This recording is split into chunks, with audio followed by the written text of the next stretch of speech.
Gusto mo magkaroon ng knowledge pagdating sa printing pero hindi ka pwede during daytime? O di kaya hindi ka available sa mga seminar or training dahil sa pagiging busy, malayo sa lugar, o nasa ibang bansa? Worry no more because we are inviting you to attend our webinar to learn more about printing gamit ng iyong computer or cellphone. At ito ay gaganapin this Friday 6 p.m. with no registration fee.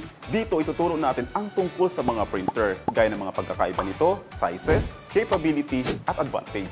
We will also discuss the different types of ink na pwede natin gamitin sa isang printer. Kasama na rin ang iba't ibang machine at equipment na ginagamit sa printing at mga application o mga produkto na nagagawa ng mga ito. There is so much more to learn. All you have to do is go to Uniprint Facebook page at hanapin lang ang post about sa webinar at pindutin lang ang link na makikita rito.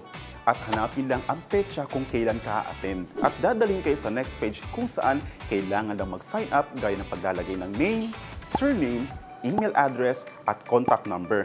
At huwag kalimutan i-check ang CAPTCHA. At kapag okay na, i-click or pindutin ang Register Now. Once registered na, magpapadala na ito ng confirmation sa iyong email address na nilagay. At kailangan lang ito puntahan sa iyong email, i-open ang message at pindutin ang Join Now kapag malapit na magsimula ang webinar. Kaya huwag nang palampasin ang chance na ito. Save the date and let's learn about printing.